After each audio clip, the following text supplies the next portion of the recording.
So if you work from home, you know the daily struggle of picking an outfit. I personally am recording podcasts all day, answering emails, running kids around, and then suddenly I have to leave the house and be seen by other adults. And, well, listen, that's where Quince has completely saved me. Quince is all about elevated essentials that feel effortless. These are clothing essentials that you can mix, layer, and repeat without thinking too hard. And somehow they always make me look intentional and timeless.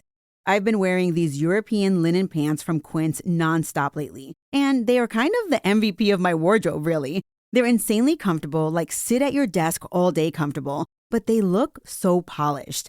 I can record from home, volunteer at the kids' book fair, run errands, or grab coffee, and I still look put together.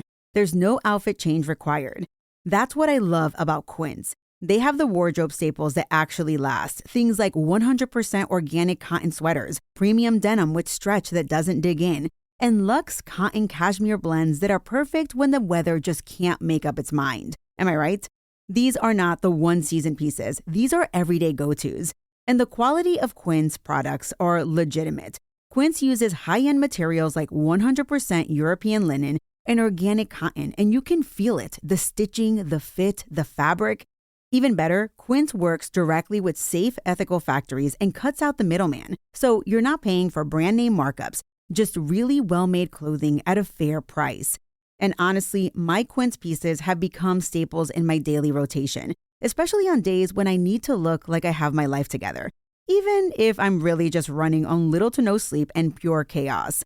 So if you've been looking to add oomph to your closet, refresh your wardrobe today with Quince. Visit quince.com/militarymama for free shipping on your order and 365-day returns. Now available in Canada too.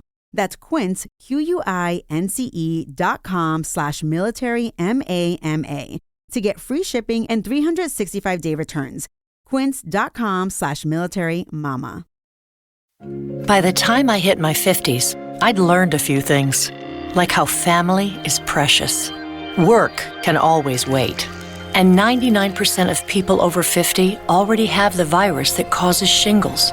Not everyone at risk will develop it, but I did. The painful, blistering rash disrupted my life for weeks. Don't learn about your shingles risk the hard way. Talk to your doctor or pharmacist today.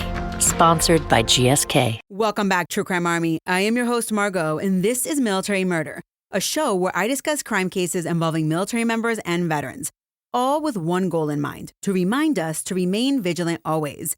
Now, if you've been a listener for a while now, or if you are a new listener and you've just been binge listening to the back catalog, as you should be, today's case should be familiar to you because I covered the full case in the fall of 2023.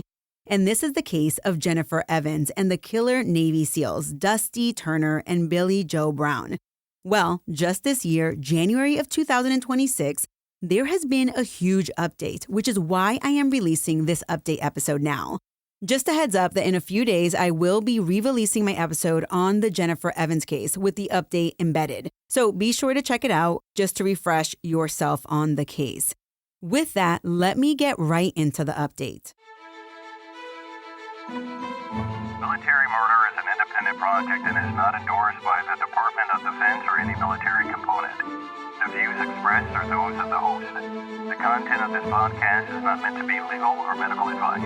Warning, this episode contains graphic details of murder and is not suitable for young listeners. Listener discretion is advised.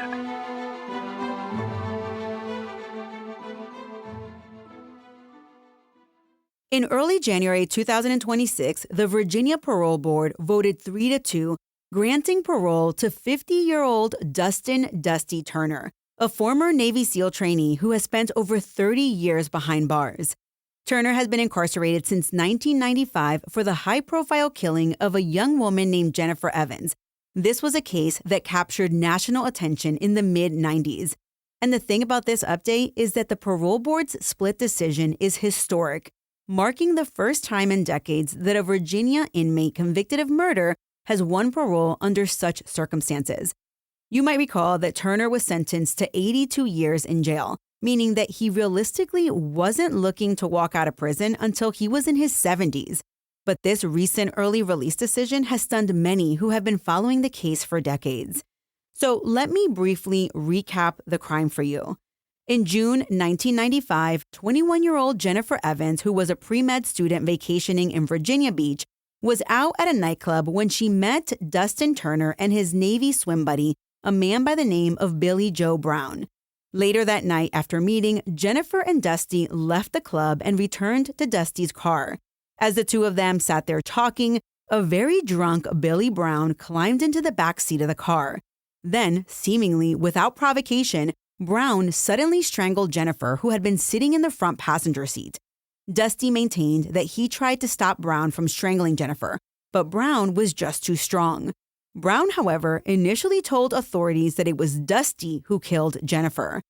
After killing Jennifer, the two men panicked and together they dumped Jennifer's body in the woods. When police discovered that the two SEAL trainees were the last ones seen with Jennifer, they started asking questions. And as the search for Jennifer intensified, Dusty Turner talked to the investigators and he failed a polygraph test. After this, he confessed, leading authorities to the body. And the thing about that is that Brown also confessed as to what happened, but that wasn't until he learned that Turner had turned his back on him. Each man, however, continued to blame the other for actually murdering Evans. So they were both like, yeah, we were both there, but Dusty said that Brown killed her and Brown said that Dusty killed her. Well, in 1996, Turner and Brown were tried separately for first-degree murder and abduction in Jennifer's case. But honestly, there was no way for investigators to say conclusively which man actually strangled Jennifer. So prosecutors invoked Virginia's felony murder rule, arguing that if two people participated in a murder, both are fully guilty. And guess what? The juries agreed. Turner was convicted of murder and abduction with intent to defile, and he was sentenced to 82 years in prison, while Brown was also convicted, but he received a lighter sentence at 72 years in prison. At the time, Virginia was just ending parole eligibility for new offenses of murder. But because this crime occurred pre the 1995 law change, both men remained eligible for discretionary parole down the line. But the case didn't end there. A few years into serving their lengthy sentences, Brown found God in prison and he decided to come forward with the truth. He once and for all admitted that it was actually him who strangled and killed Jennifer, and that Dusty actually tried to stop him but couldn't. And when he confessed to this, that was huge news for Dusty. But would the court even care about this subsequent confession? Was it even real? In 2002, Brown signed a sworn statement admitting that he was the sole killer and that Turner had no role in the murder beyond just helping to dispose of the body. He testified during a hearing that one moment he was talking to Evans and the next minute he snapped and started to choke her. There was no reason, no rhyme, no nothing for why he did what he did. Brown said that anger and alcohol fueled the attack and that he initially lied out of a sense of betrayal because Turner was his buddy and he reported the crime.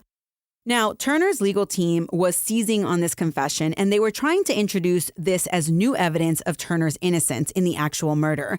And in 2008, a Virginia judge found Brown's new testimony credible and ruled that Brown acted independently in murdering the victim and that Mr. Turner had no role in the murder or in restraining the victim.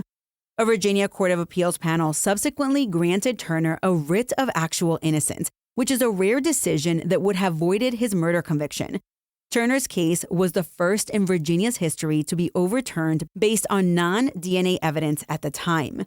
However, Dusty Turner's victory was short-lived. The Virginia Attorney General appealed, and in 2010, the Court of Appeals reinstated Turner's conviction by an 8-1 vote. The court reasoned that a jury could still have found Turner guilty under a legal theory that he had abducted Jennifer by trickery, which, by the way, was a theory they never argued at trial. In 2011, the Virginia Supreme Court affirmed that decision, effectively exhausting Turner's direct appeals. Turner remained in prison despite Brown's confession, leaving a pardon or parole as his only path to freedom. With appeals ended, Turner's hope shifted to parole. Under Virginia law, inmates convicted for crimes that occurred before mid-1995 could still earn parole consideration, and Turner became eligible after serving a portion of his sentence. He applied for parole multiple times over the years and was denied on at least 3 occasions that we know of. His attorney, Stephen Northup, noted that Turner was turned down in 2020 and then again in 2024. Each parole denial was a blow to Turner's family and supporters, who argued that Dusty had an exemplary prison record and had taken responsibility for his mistakes. Of course, he never admitted to the murder. He just said that he helped to dispose of the body. By 2025, Turner had served more time in prison, by that point he had served 30 years, than the maximum sentence for being an accessory after the fact, which was the crime that he admitted to and the crime that Brown said Dusty committed. Now, advocates pointed out that under 1995-era Virginia law, helping conceal homicide without participating in the killing was actually a misdemeanor punishable by only a year. So in their minds, Turner had long since paid that debt and then some. Support for Turner's release grew over time. A documentary about the case called Target of Opportunity premiered in 2014 to publicize what sympathizers called a miscarriage of justice. And by the way, I will be linking that documentary in my show notes, and you can rent it on Amazon Prime, just so you know. So Turner's mother, Linda Summit, and a coalition of friends started a Free Dusty campaign and a website, and they argued that Dusty was wrongfully convicted and should at least be paroled. Still, parole remained elusive for years. The Virginia Beach Commonwealth's Attorney's Office consistently opposed Turner's release. As recently as 2025, prosecutor Colin Stoll wrote to the parole board urging them to reject Turner's parole. He said, quote, "To grant Mr. Turner parole would be a grave injustice to our community and to Miss Evans' family, who suffered a horrific ordeal and loss," end quote. Notably, though, by late 2025, there were signs of shifting winds. Turner's lawyer revealed that in the most recent review, there was no opposition from any family members of Jennifer Evans on the record, and that there were only a handful of objections from others in the community. And against this backdrop of little to no opposition, Turner prepared for another parole hearing in January of 2026, hoping that this time would be different.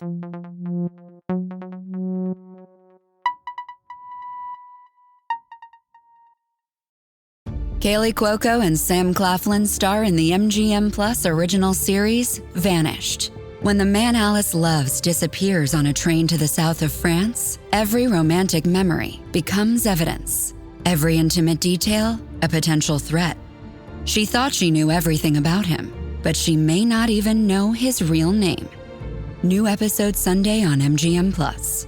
Finding the truth is a dangerous affair. Starting a business can seem like a daunting task, unless you have a partner like Shopify.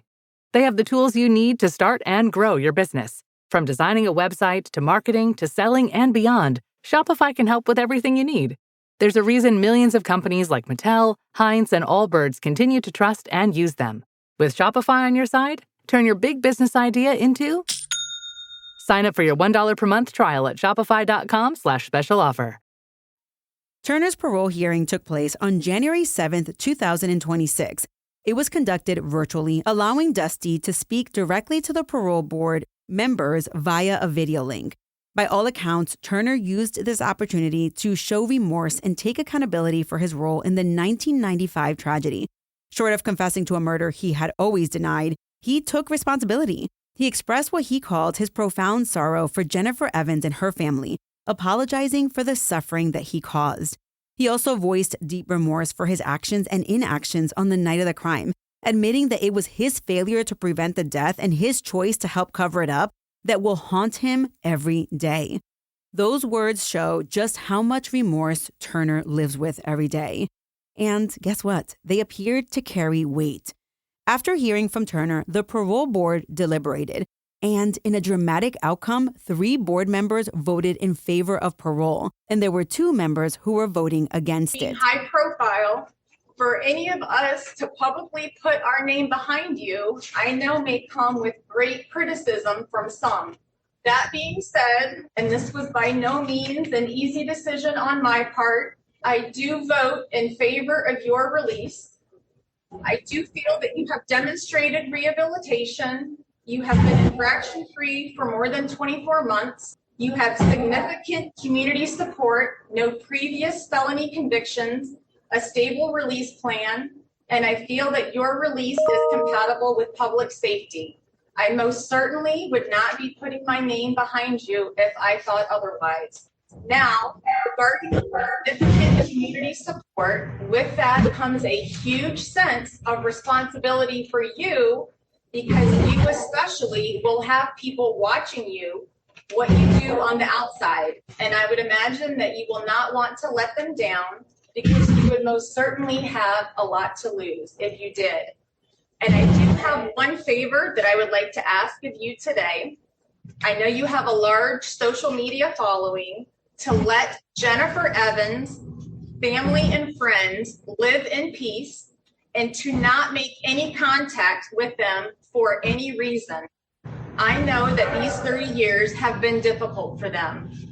I would also like to ask that something be posted about this request onto your social media accounts and website. And I am also going to be making it a condition of your release, and I will be expecting the same from you, that there will be no contact whatsoever made to her family and friends. Yes, ma'am. I agree 100%. Thank you. Such a narrow decision, 3-2. It underscores how divisive the case was even within the board. One of the yes votes came from Phil Ferguson, who is a former prosecutor on the board. He said that he had studied Turner's case extensively before concluding that parole was appropriate. In the end, the majority ruled to release Dustin Turner, calling his case a unique situation of an offender who had served decades in prison, largely for another man's actions. Turner's release is not immediate, but it is expected to happen in 2026. He must first complete a transitional reentry program designed to prepare long-term inmates for life on the outside. Officials are also arranging for his supervision to be transferred to Indiana, which is Turner's home state, since he plans to live with his family there upon release. Turner grew up in Bloomington, Indiana, and his mother, Linda, is ready for him to come home. According to his attorney, Dusty even has a tentative job waiting for him. It's a position with a nonprofit organization that supports incarcerated veterans, which should help him to transition to lawful life. After 30 years locked up since age 20, Turner will soon have to adjust to a world that has vastly changed. It's a prospect that is both exciting yet daunting for both him and his family. As you can imagine, news of Turner's parole has been met with mixed reactions. Jennifer Evans' family, who did not comment publicly during the hearing, they finally broke their silence once the decision was announced. The friends and family of Jennifer Evans released a statement conveying their pain and disappointment. Quote, "The parole board's split decision comes as a disappointment to us, as we are forced to revisit some of the most painful moments of our lives," end quote. For Evans' loved ones, the prospect of one of her killers walking free reopens decades-old wounds. They have endured 30 years without Jennifer, and this outcome thrust the 1995 tragedy back into the spotlight.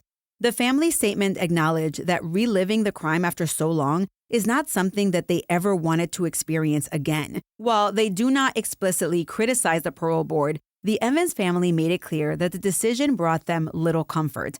Nothing can restore Jennifer to them, and seeing Turner released, however contested his culpability, is understandably difficult for those who continue to mourn Jennifer's loss.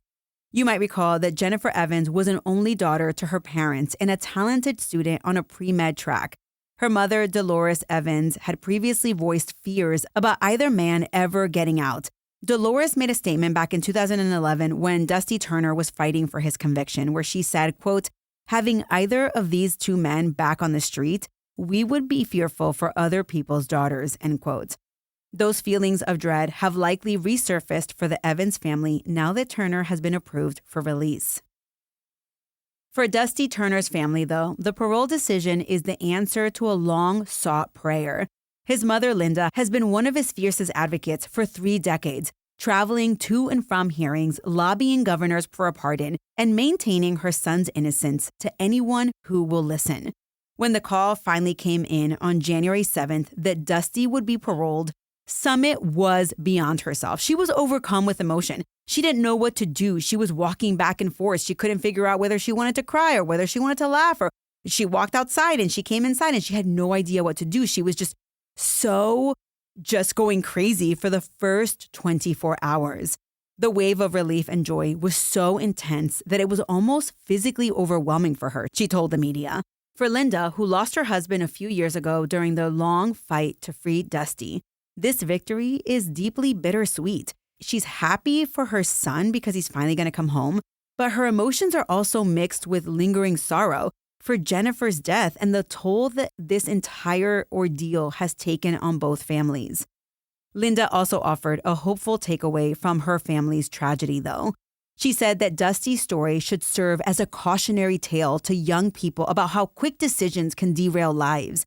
Quote, "If something goes wrong in your life and you know that it's wrong, think about it and do the right thing," end quote.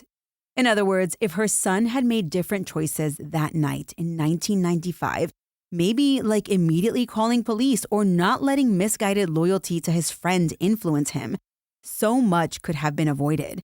Turner's supporters echoed that sentiment on social media, celebrating his parole while noting that no one truly wins in this case. We have to remember that a young woman lost her life, an honorable Navy career was shattered, and 3 families' lives were forever altered. Yeah, 3 lives, right? Jennifer's family, Dusty's family, and we can't forget about Brown's family in this discussion either. So, what about the other man in this case, Billy Joe Brown? Brown, now in his early 50s, remains in Virginia prison serving out his 72-year sentence for Jennifer Evans' murder. Unlike Turner, Brown has never waged an innocence campaign. In fact, he admitted his guilt, as we know. His confession, while it helped Turner's cause, it didn't win him any brownie points. By all accounts, he was the instigator and the principal attacker in Jennifer's murder. Brown has become eligible for parole under the same pre-1995 rules that apply to Dusty, but he has not been granted parole. In the eyes of the system, Brown remains the more culpable party, the man who actually killed Jennifer Evans, and thus he continues to serve what is effectively a life term. As of this update, Brown is still incarcerated in Virginia, with many years left before even coming close to his full sentence.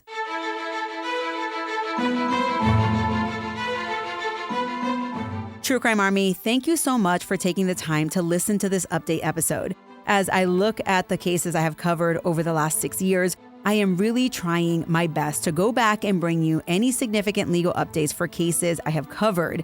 And I wanted to start with this one because it is so fresh. And listen, if you haven't watched the documentary on this case called Target of Opportunity, you can rent it on Amazon Prime, and I will be giving you the link in the show notes so that you can catch it. I watched it and I remember having so many different emotions. All right, True Crime Army, with that, my resources for today's update include news reporting by WTKR News 3, Indiana Public Media, Wavy TV 10, and an article written in Patch, Virginia. If you want to support the show, make sure you check out my Patreon at patreon.com/militarymurder.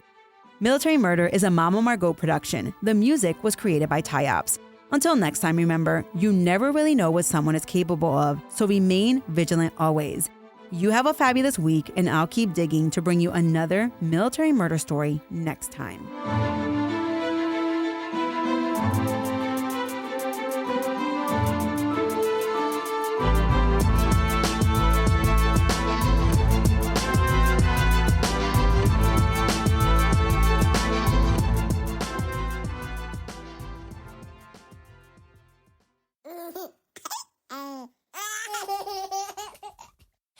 Mama's working on her podcast. I don't want to.